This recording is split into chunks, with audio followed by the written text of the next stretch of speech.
हाय दोस्तों, welcome to in my YouTube channel. तो हम लाए हैं वेडनेसडे का सीज़न 2। तो हम बिना देर किए मूवी की शुरुआत करते हैं वेडनेसडे एडम्स से, जो कि ड्रामे की मेन लीड हैं। तो दिखाते हैं कि वेडनेसडे एक जगह पे बंधी हुई है जहाँ पे बहुत सारे डॉल्स हैं। इससे हमें पता चलता है कि उनको एक सीरियल किलर ने यहाँ बंद किया है। और फिर वो अपनी स्टोरी दिखाती हैं 6 हफ्ते पहले। तो दिखाते हैं कि वेडनेसडे एक चक्कर में बैठी अपनी शक्तियाँ बढ़ा रही हैं, क्योंकि उनके पास दिव्या दृष्टि है। अगर वो किसी चीज़ को टच करती हैं तो उसके बारे में फ्यूचर और पास्ट सब जान लेती हैं। और वो अपने बचपन का जुनून पूरा करती हैं।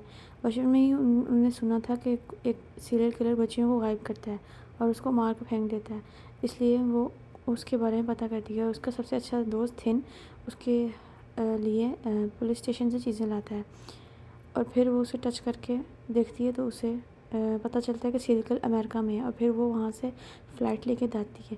दिखाते हैं अब ये एक एयरपोर्ट का सीन है जहाँ पे वेनिसी के पास बहुत से हथियार निकलते हैं जो कि उसको ले जाना अलाउ नहीं है। और उसके बैग में एक हाथ निकलता है। थिन ये कोई इतनी बड़ी बात नहीं थी। वो उनको बताती है कि मैं मुर्दों का मेकअप करने जा रही हूँ। और उसे लोग जाने देते हैं। आगे दिखाते हैं कि वेनिस्टे उस शख्स के पास पहुंची है जो एक आइसक्रीम ड्राइवर है। यही सीरियल किलर है। और वो उसे वहाँ से अगवा कर लेता है और वहाँ उसे डॉल्स के पास ले जाता है। वो उसे बताता है कि उसने उसके लिए एक डॉल बनाई है। और ये देखो, वो कहती है कि तो मेरे हाथ का भी तो कमाल देखो। और फिर दिखाते हैं कि थिन उससे खूब पीटता है। इतनी देर में वेनिस्टे अपने हाथ खोल लेती है और वो उसे मार देती है। और फिर आगे ही दिखाते हैं कि न्यूज़ चलती है कि वो एक सीरियल किलर जो बहुत ही पुराना था और बच्चियों को मार रहा था, एक ज़माने बाद पकड़ा गया है। आगे दिखाते हैं आज वो दिन आ जाता है जिसने वेडनेसडे को वापस अपने स्कूल नेवरमोर जाना है। उसकी मोमो से कहती हैं कि चलो आज अब तो तुम्हारे साथ तुम्हारा भाई बक्सी भी जाएगा। नेक्स्ट इन गाड़ी का दिखाते हैं जहाँ वेडनेसडे बैठी होती है और बक्सी फ्रंट पे बैठा होता है। उसके मॉम डैड साथ बैठे होते हैं और थिन भी वहीं होता है।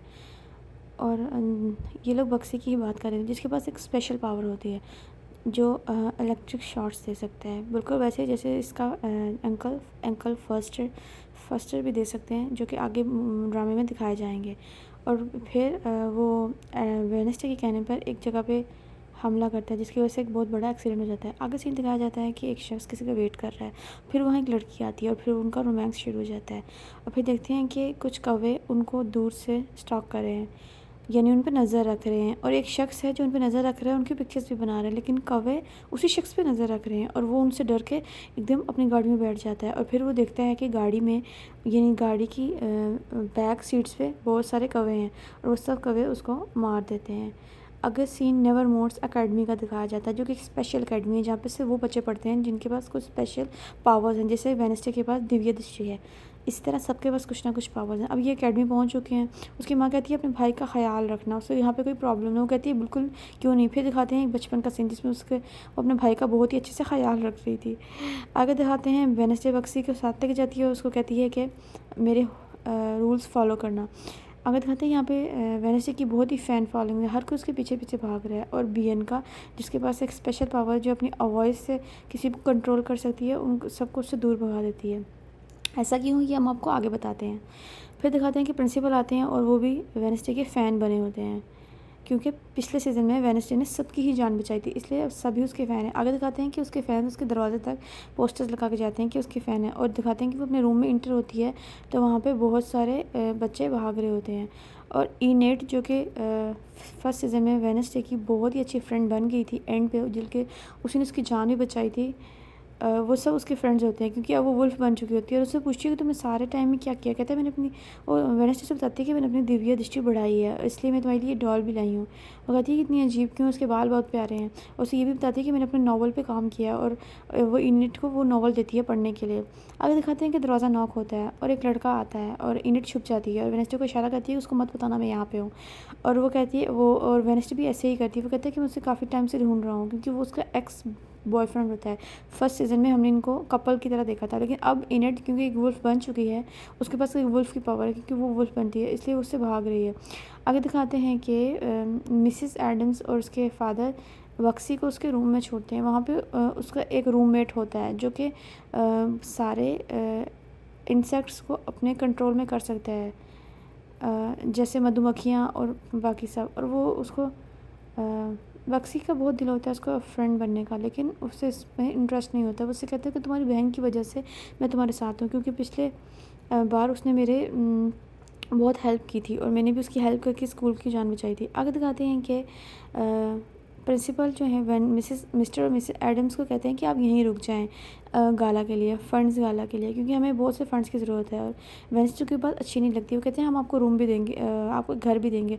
और फिर दिखाते हैं कि एक घर दिखाया जाता है जो कि पिंक होता है, लेकिन वेंसडे और उसकी फैमिली को तो सिर्फ ब्लैक कलर से ही इश्क होता है और उनको ये सब बहुत अजीब लगता है। कहते हैं इतना कलरफुल कौन हो सकता है, ऐसा लग रहा है रेनबो ने उल्टी की है।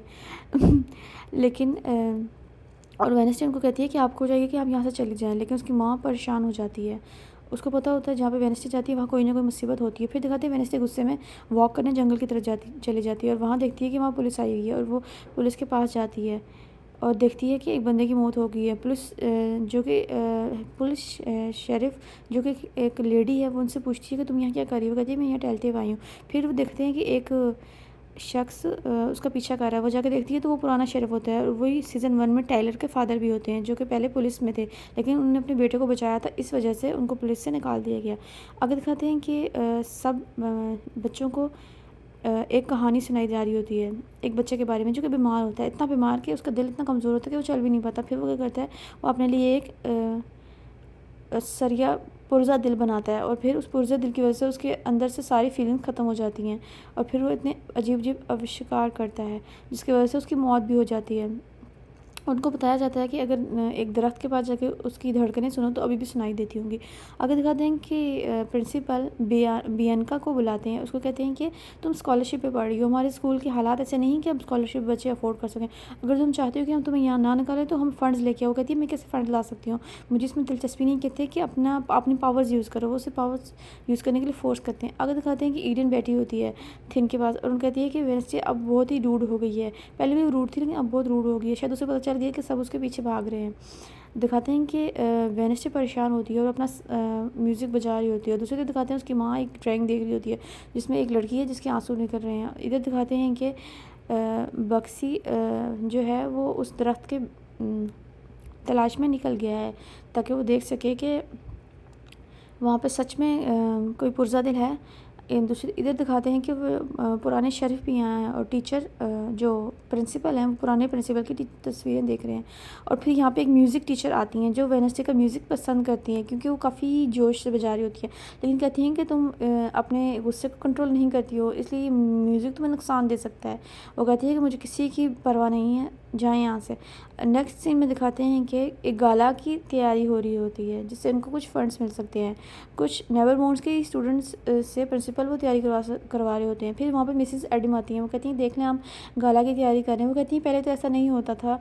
कहते हैं हमारे टाइम तो होता था ना, फिर फंड्स की कमी होगी इसलिए नहीं होता था। आगे दिखाते हैं कि एक लेटर वेडनेसडे को आता है जो कि उसका फ्रेंड भेजता है, जो कि सीज़न 1 में भी दिखाया गया था। और वो कहता है कि मेरे जहन में ये एक पेंटिंग बस तुम्हें सोचते सोचते आ गई। और फिर पता चलता है कि उसके पास ये पावर होती है कि वो जिसको सोचता है उसके बारे में पेंट कर सकता है। और वो एक कवर की पेंटिंग होती है जो कि एक कब्र के ऊपर बैठा होता है, लेकिन कब्र पे नाम नहीं होता। दूसरी तरफ दिखाते हैं कि वेडनेसडे को एक पर्ची मिलती है जिस पे लिखा होता है कि तुम्हारा नॉवल जो है वह चिता में जल जाएगा। तो वो एकदम परेशान हो जाती है क्योंकि उसके पास वो एक ही नॉवल होता है और फिर वो भागती है और भागते भागते चिता में ही घुस जाती है और यूनिट को बताती है कि इसका ख्याल रखना। इधर दिखाते हैं कि प्रिंसिपल और सब फंक्शन शुरू कर चुके होते हैं, गाला शुरू हो चुका होता है, जल्दी चिता को आग लगने वाली होती है, लेकिन वेडनेसडे तो चिता के अंदर होती है और ईडन उसकी रखवाली कर रही होती है ताकि चिता को कहीं आग ना लग जाए। लेकिन प्रिंसिपल जिनके पास फायर की पावर है वो एकदम आग फेंकते हैं और उस परिंदे में आग लग जाती है और दूसरे बच्चे अपनी पावर्स यूज़ करके उस परिंदे को उड़ा देते हैं, लेकिन जो नीचे कुछ लकड़ियाँ बचती हैं उन पर भी आग लगी थी। ईडन जगह उनको बताती है कि आग मत लगाएं, आग बुझा दें नीचे वेडनेसडे। और एकदम दिखाते हैं वेडनेसडे अपने नावल लेके वहाँ से निकल आती है सेफली, लेकिन इससे कुछ भी नहीं हुआ है।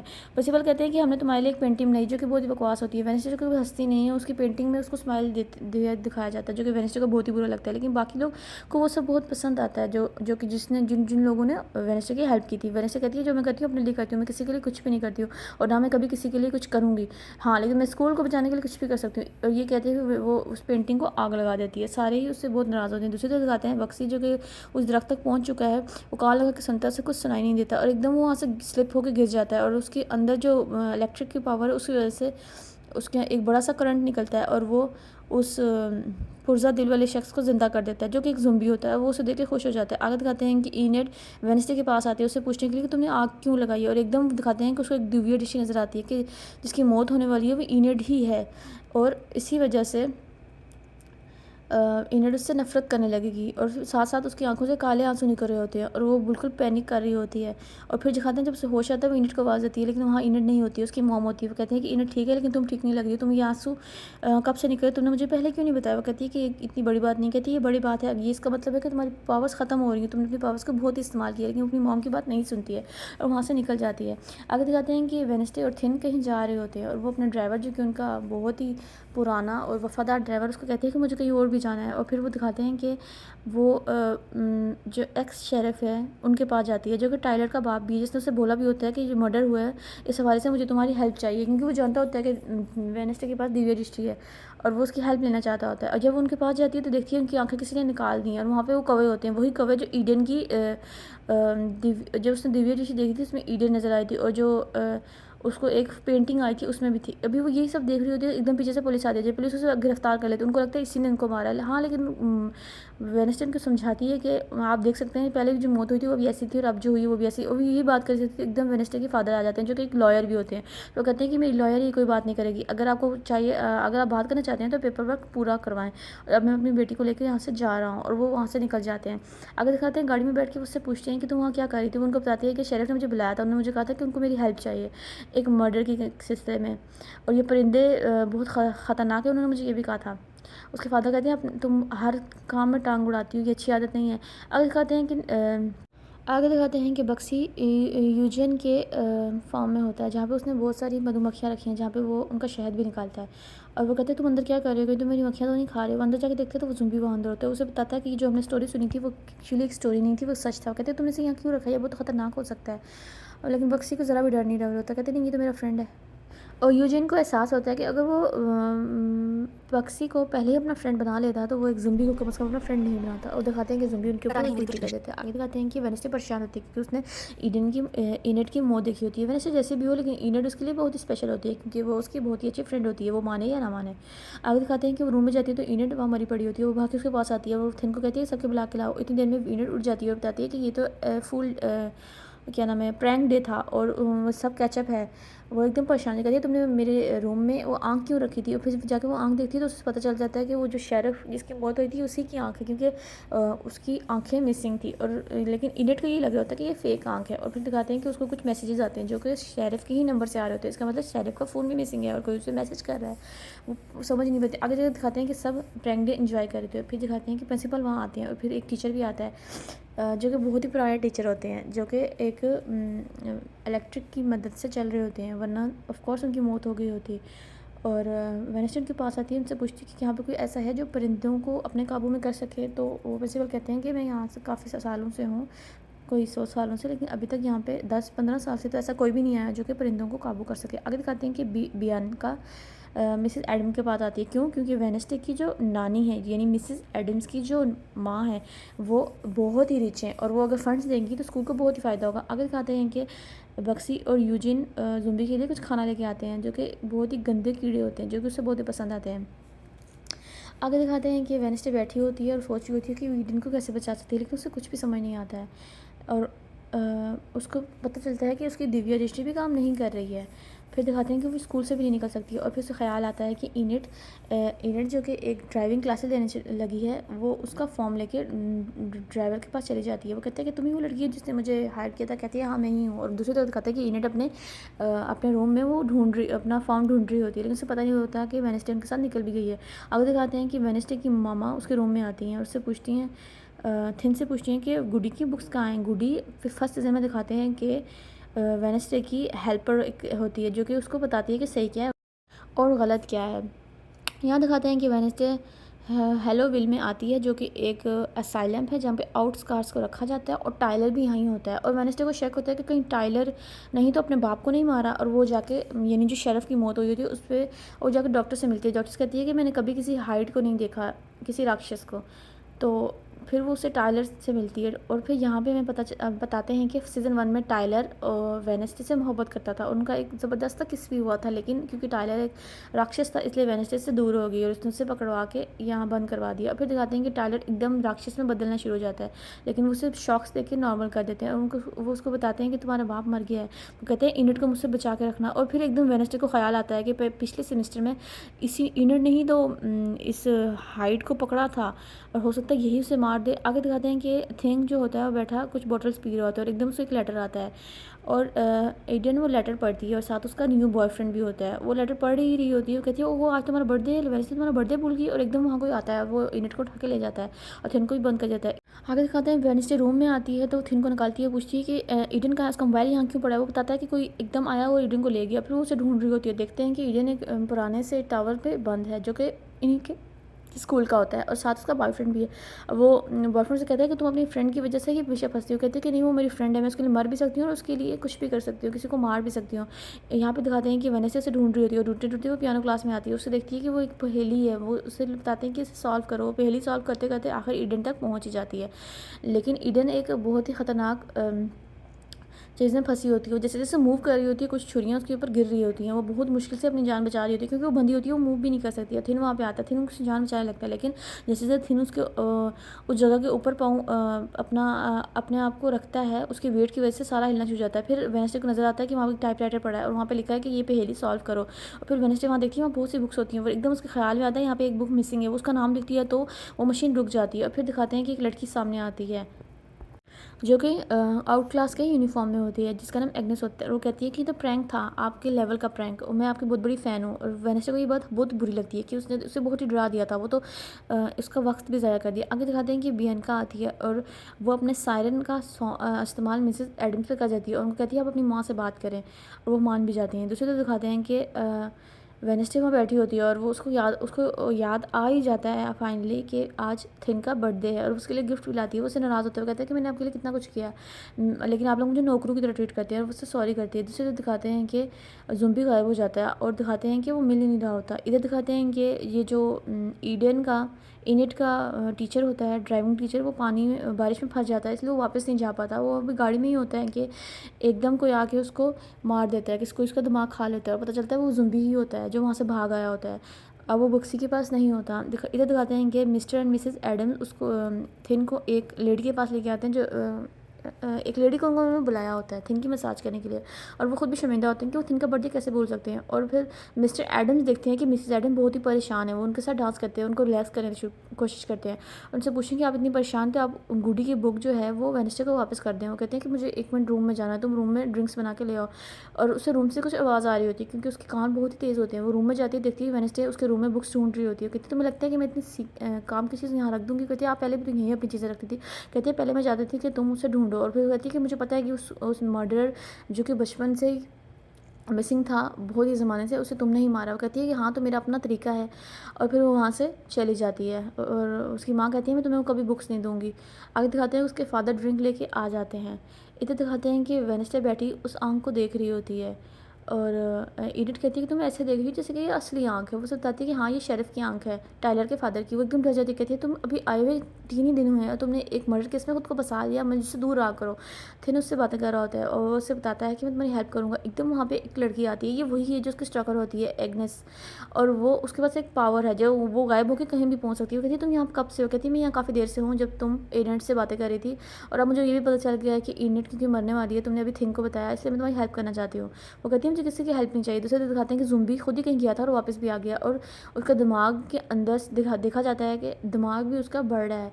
और बक्सी से खुश हो रहा था, उसको ये नहीं पता कि वो दिमाग बढ़ नहीं रहा, असल में वो लोगों का दिमाग खा रहा है, इसी वजह से उसका दिमाग बढ़ रहा है। और वो यूजिन को कहता है कि किसी को मत बताना। वो कहता है कि हमें बताना चाहिए। वो कहता है कि नहीं हमें नहीं बताना चाहिए। कहते हैं कि तुम्हारी बहन को तो बताना चाहिए। वो कहता है नहीं मेरी बहन मुझ पर गुस्सा करेगी। आगे दिखाते हैं कि शेरिफ का आखिरी किया कर्म कर रहे होते हैं और दिखाते हैं कि वहाँ पे हॉस्पिटल से हिलोविल से साइकेट्रिस्ट भी आती है और वेनेस्डे भी वहाँ होती है। कहती है आप यहाँ कैसे आई हैं, हाँ तो टाइलर को होना चाहिए था। कहती है टाइलर ने मुझे भेजा, वो चाहता था मैं जाकर देखूँ उसका बाप वाकई मर गया या फिर ये सिर्फ अफवाह है। वो कहते हैं कि आगे तो आप मेरी कोई हेल्प कर सकते हैं। कहती है मैं तुम्हारी हेल्प क्यों करूँगी, तुमने मेरी हेल्प की तो मैंने तुम्हें कहा था कि मेरी हेल्प करो टाइलर को हाइट से हटाने में। वो दिखाते हैं कि दूर से कौवे खड़े से देख रहे होते हैं, यानी कि जैसे इस पर नज़र रख रहे हैं। आगे दिखाते हैं कि एक होटल दिखाते हैं जहाँ पे बियंका आती है और वो अपना सायरन यानी कि अपनी पावर को यूज़ करती है रिसेप्शन पे। उनको कहती है कि 302 में कोई भी नहीं आएगा, और वो दिखाया जाता है कि 302 में उसकी माँ बंद है कितने अरसे से, उनके लिए खाना लेके आती है। और वो अपने सायरन सॉन्ग से हमेशा ही रिसेप्शनिस्ट को इसी तरह बेवकूफ़ बनाती है, और पता चलता है कि उसकी माँ के पास भी कुछ पावर थी, और उसने एक शख्स से शादी कर ली, और उस शख्स ने से शादी इसीलिए की थी कि वो अपनी पावर यूज़ कर सके। उस पावर्स की वजह से अब वो उसने बहुत सारे लोगों को नुकसान पहुँचाया। आगे दिखाते हैं कि सारे बैठ के वेडनेसडे की बातें कर रहे होते हैं, लेकिन और वेडनेसडे को पता चलता है कि यहाँ पे किसी के पास पावर है जो किसी का भी रूप ले सकती है, और ये एग्नेस ही लेकर आती है, और वो ये भी बताती है कि वो मोबाइल मेरे पास एक नहीं, मैंने ही आपको मैसेज किया था। और फिर वो शेरिफ की फ़ोटो शेरिफ जैसा गेटअप लेती हैं, और वो मोबाइल खुल जाता है, और वो उसे बहुत सारी चीज़ें देती है ताकि वो उसकी फ्रेंड बन जाए। लेकिन वेडनेसडे तो वेडनेसडे है, वो कभी किसी की फ्रेंड नहीं बनती। और फिर दिखाते हैं लास्ट नोट, ये वही शख्स होता है जिसको कौवों ने, पहला शख्स जिसे कौवों ने मारा होता है। और फिर वहाँ दिखाते हैं कि वहाँ बहुत सारी चीज़ें होती हैं। यहाँ पे ये भी कहा गया होता है कि आपको नोट्स मिल जाएंगे। आगे दिखाते हैं कि सारे लोग कैंपिंग के लिए जा रहे होते हैं, और वेडनेसडे को समझ आती है कि जहाँ पे उस जगह का जहाँ पे एड्रेस लिखा है, जहाँ पे नोट्स पड़े हैं, वो यही जगह है। आगे दिखाते हैं कि ईडन परेशान होती है, उसका एक्स बॉयफ्रेंड उसके पास आता है, वो अपने लिए कुछ ऑर्डर कर रही होती है। वो कहती है कि मैं जानता हूँ तुम क्या ऑर्डर कर रही हो, और वो उसके लिए ऑर्डर करता है। वो हैरान होती है कि उसको उसकी पसंद के बारे में कितनी अच्छी तरह पता है, लेकिन फिर भी इग्नोर कर देती है। क्यों? क्योंकि वो एक वुल्फ नहीं होता है, और अब उसे वुल्फ के साथ रहना होता है। अगर दिखाते हैं कि वेडनेसडे भी पिकनिक में जाने के लिए तैयार होती है, कैंपिंग के लिए जाने के लिए, और सब हैरान होते हैं, इनेट भी और एग्नेस भी। और इनेट और एग्नेस में बहस हो जाती है, कहती है कि मैं उसकी ज़्यादा अच्छी फ्रेंड है, दूसरी कहती है मैं। अभी वो दिखाते हैं कि स्कूल बस के अंदर जा ही होते हैं। जब वो वहाँ पहुँचते हैं तो पीछे वेडनेसडे और मिस्टर एंड मिसेस एडम्स की गाड़ी भी आती है। वेडनेसडे उन्हें देख के परेशान हो जाती है, कहती है आप यहाँ क्या कर रहे हो। और दिखाते हैं कि बक्सी एक बड़ा सा केस खींच रहा होता है, जैसे किसी लाश दफनाई हुई है। वेडनेसडे से पूछ ही रही होती है, इतनी देर में पीछे से उसके पेरेंट्स की गाड़ी आ जाती है, उसका ध्यान उधर चला जाता है, वरना वो ज़रूर आज देख ही लेती कि किस तरह बक्सी एक जम्बी को साथ लेके घूम रहा है। वो उसे कहते हैं आप यहाँ क्या कर रही हैं। कहती है हमें प्रिंसिपल ने कहा था कि हम आ सकते हैं। कहती है आप लोग हर जगह आ जाते हैं, क्या मैंने कोई गुनाह किया। आगे दिखाते हैं कि वो सारे अपने कैंप्स लगा रहे होते हैं, और ये बहुत ही प्यारा कैंप मिस्टर और मिसेस एडम्स का होता है। उसे कहते हैं कि मेरी प्यारी क्या हुआ, तुम परेशान क्यों हो। कहती है कुछ, मैं वैसे के लिए परेशान हूँ, मेरी बात नहीं सुनती। आगे दिखाते हैं वो बक्सी के पास जाता है, उसको नाश्ता देता है। इधर दिखाते हैं कि अगन जो होता है वो वहाँ पे अपना कैंप लगाता है, और क्योंकि उसका जो रूममेट होता है वो बक्सी होता है, तो बक्सी के पास जाता है। उसे कहता है कि तुम इसे क्यों लेके, वो तुम्हें मना किया था ना। और वो अभी हमें पता चलता है कि बक्सी उसको पता है बगैर ही इसको अपने साथ ले आया। और दिखाते हैं उसके फादर वहाँ आ जाते हैं, जो कि उसे नाश्ता देने के लिए आए थे। उसे कहते हैं कि मुझे अपना रूम नहीं दिखाओगे। वो कहता है कि नहीं, यार रूम बहुत गंदा है, जब मैं अपना कैंप साफ़ कर लूँगा तो मैं आपको तब दिखाऊँगा।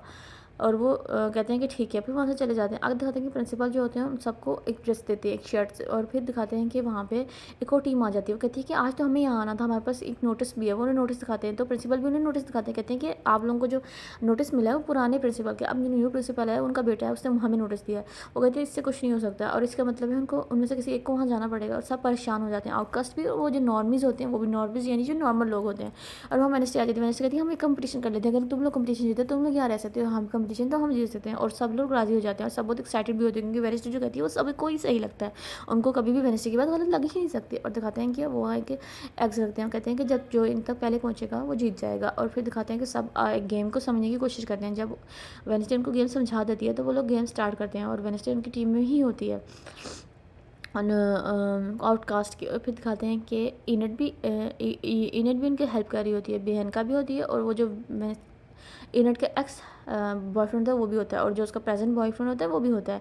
आगे दिखाते हैं कि जो नॉर्मीज़ होते हैं वो भी उनकी हेल्प कर रहे होते हैं। वेडनेसडे दिखाते हैं कि उनकी हेल्प कर रही होती है, लेकिन नॉर्मीज़ बहुत ही स्मार्ट होते हैं। उन्होंने कानों में साइलेंट सॉन्ग पहने होते कानों में हेडफोन्स पहने होते हैं ताकि उनको साइलेंट सॉन्ग का असर ना हो। तो बियंका बताती है कि मेरे इसका असर नहीं होता। फिर दिखाते हैं कि वो वहाँ से एक फायर होता है, और पता चलता है कि नॉर्मीज़ ऑलमोस्ट जीतने वाले हैं। और फिर दिखाते हैं कि वहाँ पे वुल्व्स आ जाते हैं, जो कि इनेट उसका बॉयफ्रेंड ही होता है। और फिर दिखाते हैं वहाँ पे एक पिंक गैस छोड़ते हैं, जो कि आंसू गैस टाइप होती है, जिससे आंसू आ जाते हैं। लेकिन वेडनेसडे जो कि कभी रोई नहीं होती है, उसको कोई आंसू नहीं आते, इसलिए वो जाके वो अपना एग वहाँ से उठा लेती है, और फिर वो एक फायर करती है। सब वो देख के खुश होते हैं, और दिखाते हैं कि बक्सी सबको बताता है कि देखो वेडनेसडे ने फायर कर दिया है। और वो अपने जो ड्राइवर है उसके पीठ पे चढ़ा होता है, क्योंकि वो अभी हाइट में बहुत छोटा होता है। और दिखाता है कि वेडनेसडे भाग रही होती है, लेकिन वो जो उनका नॉर्मी होता है, उनका जो कंपटीटर होता है, वो वहाँ तक पहुँच ही चुका होता है। लेकिन वेडनेसडे क्या करती है, वेडनेसडे एक रस्सी डाल के लटक जाती है। उसके माँ बाप एकदम परेशान हो जाते हैं कि वेडनेसडे कितना जुनूनी है अपनी जीत को लेकर, और सब उसे हैरान होकर देख रहे होते हैं। लेकिन उसके जो स्टॉकर्स होते हैं वो बहुत ही खुश होते हैं। और फिर दिखाते हैं कि वो वहाँ पहुँच जाती है, और वहाँ पहुँच के अपना झंडा लहरा ही देते हैं। इसका मतलब होता है नॉर्मीज़ यहाँ से जाएंगे, और आउटकास्ट जो है वो यहाँ पे कैंपिंग करेंगे। और फिर दिखाते हैं कि नॉर्मीज़ जाने के बजाय छुप के उन पर नज़र रख रहे होते हैं। कहते हैं कि हम इनको हरा के ही छोड़ेंगे। और आगे दिखाते हैं कि सब बैठे कैंपिंग के लिए बैठे होते हैं, लेकिन वेंसडे वहाँ से निकल जाती है और जो पहुँचते पहुँचते वो इस फार्म हाउस पे पहुँच जाती है जहाँ पे टाइलर और उसके फादर की चीज़ें पड़ी होती है। उसको पता चलता है लॉइस कोई है जो ना आउटकास्ट को मारना चाहती है, और उसके फादर ने उसके बारे में सब कुछ लिख के रखा हुआ है, और फिर वो उसे सारे सबूत लेके वापस आ जाती है। इधर दिखाते हैं कि जो प्रिंसिपल हैं वो मिसेस एडम को कहते हैं कि आप अपनी माँ को बुलाएं ताकि वो हमें फ़ंड्स दे सके। इधर दिखाते हैं कि इनेट का एक्स बॉयफ्रेंड उससे पूछता है कि तुमने मुझसे ब्रेकअप भी नहीं किया, एकदम तुम मुझसे कट ऑफ हो गई और अब तुमने एक नया बॉयफ्रेंड बना लिया। वो उसे कहती है कि ये एक वुल्फ है और तुम एक वुल्फ नहीं हो, और वो खफा होकर चला जाता है और नीरज पीछे से रोना शुरू हो जाती है। उसे खुद समझ नहीं आ रही थी अपनी फीलिंग। इधर दिखाते हैं कि वेडनेसडे अपनी माँ को कहती है कि आए हम तलवारबाजी करते हैं, अगर आप जीत गई तो आप बुक जला दीजिएगा, अगर मैं जीत गई तो आप मुझे बुक दे दीजिएगा। और फिर इसी तरह दिखाते हैं कि जंगल में आते हैं, आंखें बंद करके आंखों में पट्टी बांध के वो तलवारबाजी कर रहे होते हैं। उन्होंने अपनी शर्ट्स पर दिल लगाए होते हैं। इधर दिखाते हैं कि जो नॉर्वीज का हेड था वो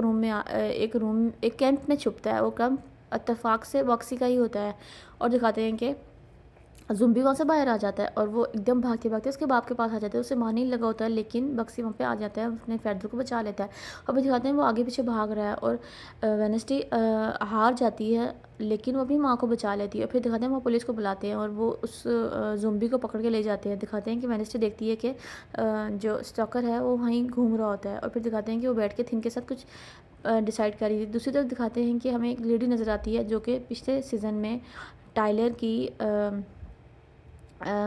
गुरु होती है। और फिर दिखाते हैं कि वो भी हिलोविल में ही है, लेकिन वो एक क्रिमिनल भी होती है, इसलिए उसको अलग सेल में रखा गया था, उसे टाइलर से दूर रखता है।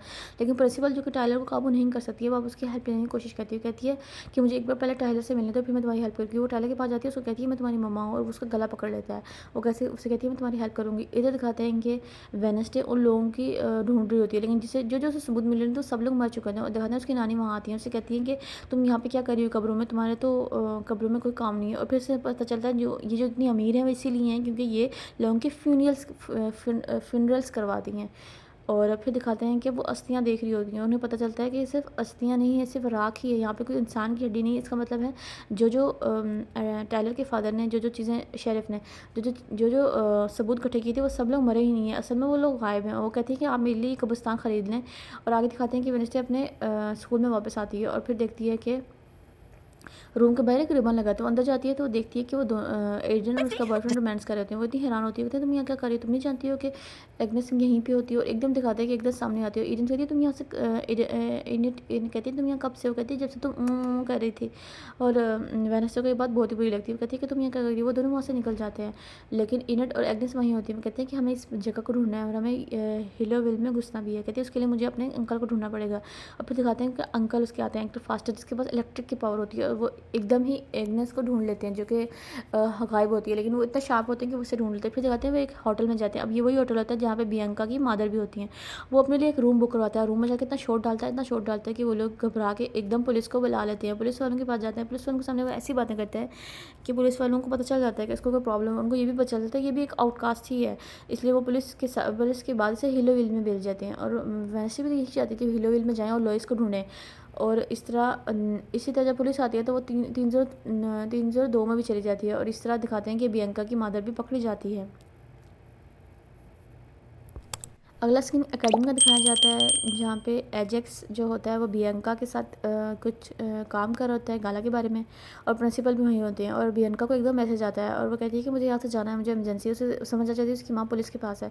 वो कहते हैं कि नहीं तुम नहीं जा सकती हो, और तुम बिल्कुल नहीं जाओगी। और प्रिंसिपल कहते हैं कि ये तुम पे नज़र रखेंगे। ये दिखाते हैं कि वेडनेसडे अपनी माँ की बात होती है, उससे कहती है कि आंट ओलिया जो कि इसकी खाला थी उनको क्या हुआ था। वो कहती है कि उनको भी तुम्हारी तरह खून के ऐसे ही काले आंसू गिरते थे, वो भी तुम्हारी तरह अपनी दिव्य दृष्टि बहुत ही इस्तेमाल करती थी। इससे हमें पता चलता है कि इनकी फैमिली में यही एक पावर है लेडीज़ के पास। अगर दिखाते हैं उसकी नानी आ जाती है, उसको बताती है कि मैं तुम्हारे लिए ये कब्रिस्तान ख़रीद लिया। उसकी माँ बहुत ही परेशान हो जाती है, लेकिन वो क्या ही कर सकती थी। वो कहती है कि तुमने अच्छा नहीं किया। कहती है आपको अपनी बेटी की तो परवाह नहीं है, लेकिन आपको मेरी बेटी की बहुत ही परवाह है। और वो कहती है कि तुम उसे बुक दे दो तो मैं तुम्हारे फंड्स गाला के लिए पैसे दे दूँगी। और वो बुक्स उनके सामने ही जला देती है। इधर दिखाते हैं कि बियंका और एजेक्स जो होते हैं वो एजेक्स अपनी पावर से उसको पत्थर का बना देता है, और बियंका अपनी पावर से एगस और बेक्सी को आगे दिखाते हैं कि वो एक हेलोविल में बैठी होती है। और वो उसे दिखाते हैं कि उसके दिमाग के अंदर कील कैंची और पता नहीं क्या क्या पड़ा है, और फिर वो उसको इलेक्ट्रिक शॉक देते हैं, लेकिन उस पर क्या ही शॉर्ट असर कर, क्योंकि वो उसके अंदर तो पहले ही इलेक्ट्रिक भरी हुई है, इलेक्ट्रिसिटी भरी हुई है। आगे दिखाते हैं कि उसको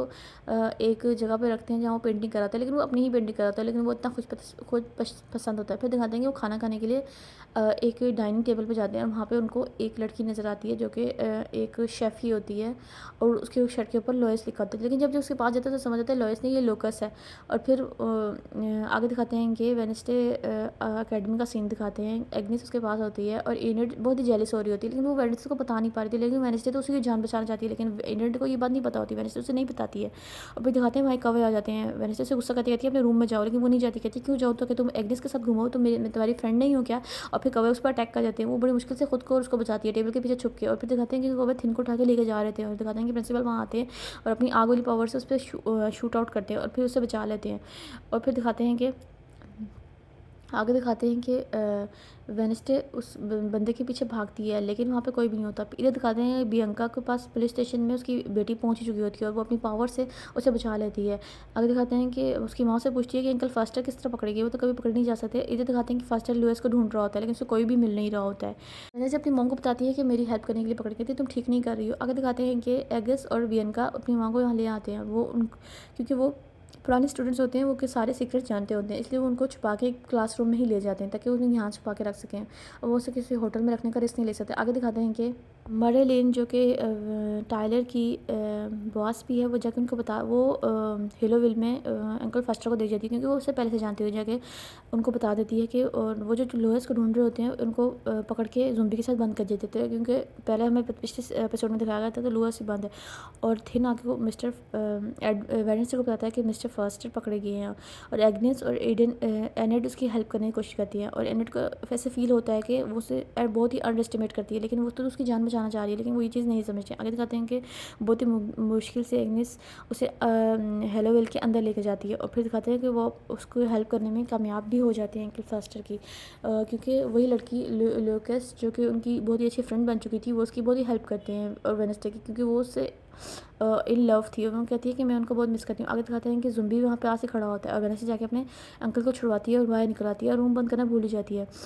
और दिखाते हैं कि ज़ुम्बी भी बाहर निकल आता है और सारे ही गार्ड्स को खा लेता है। अभी इसमें वेडनेसडे की गलती होती है, वेडनेसडे वहाँ से भाग रही होती है, उसे मैडेलिन नज़र आ जाती है, मैडेलिन को वो भी नज़र आ जाता है, वो जाके टाइलर को छुड़वाती है। दूसरी तरफ दिखाते हैं कि किसी को ये बात पता नहीं होती है। फिर अंकल फास्टर अपनी जितना पता लगा सकते हैं वो वेडनेसडे को बताते हैं, फिर जगह के पता चलता है कि लुइस कोई लड़की नहीं है बल्कि एक प्रोग्राम है जिसमें आउटकास्ट की शक्तियों को चुराया जाता है। और फिर दिखाते हैं कि यहाँ पे सारे लोग होते हैं जिनको असल में सब समझ लेते हैं कि वो मर गए हैं, लेकिन असल में वो यहाँ पे थे। फिर दिखाते हैं कि एक लड़की वहाँ आती है जो कि इन्हीं की टीचर होती है, ड्राइंग टीचर, लेकिन असल में वो आउटकास्ट पे एक्सपेरिमेंट कर रही होती है, और वेडनेसडे कुछ करके आउटकास्ट वो जो सब आउटकास्ट जिनको कैद करके रखा होता है उनको आज़ाद करवा देती है। उनके आज़ाद होते ही टाइलर भी आज़ाद हो जाता है, वो अपने गुरु के पास जाता है जो कि मैरिलिन है, और जाके उसको ही मार देता है। हालांकि वो तो उसे फिर से कंट्रोल करने की कोशिश कर रही होती है, लेकिन वो कहता है कि तुम मेरी माँ नहीं हो, तुम मेरी माँ बनने की कोशिश ना करो, इसलिए वो उसे मार देता है। आगे दिखाते हैं कि सारे आउटकास्ट भाग चुके होते हैं, लेकिन बीच में कुछ ऐसे भी होते हैं जो वाकई बहुत ख़तरनाक होते हैं, और आगे एकदम दिखाते हैं कि वेडनेसडे के सामने जाता है, और वेडनेसडे वो ज़ुम्बी भी भाग चुका होता है, जो तो तकरीबन सबका दिमाग खा के अब तकरीबन ज़िंदा ही हो चुके हैं। टाइलर और वेडनेसडे आमने सामने आते हैं, और यह बहुत ही पुराना सीन दिखाया जाता है। सीज़न 1 के लास्ट में भी बिल्कुल सेम सीन दिखाया जाता है, उसे किक करके रूम से बाहर फेंक देता है, और दिखाते हैं कि वहाँ पुलिस आ जाती है और टाइलर पर शूट कर रही होती है। थिन जो होता है वेडनेसडे के पास बैठा था, क्योंकि वेडनेसडे का बहुत ही खून निकल होता है, वो बेहोश हो गई होती है, लेकिन उसके जहन में ईडन ही चल रही होती है, उसकी माँ की बातें जिन्होंने उससे कहा था कि हर चीज़ से दूर रहो, तुम सब ख़राब कर। जी, तो वीडियो ये पार्ट यहाँ कंप्लीट होता है, और नेक्स्ट के लिए आप हमारा चैनल सब्सक्राइब करें और हमें कमेंट में दें कि आपको ये बात कैसे लगा। तब तक के लिए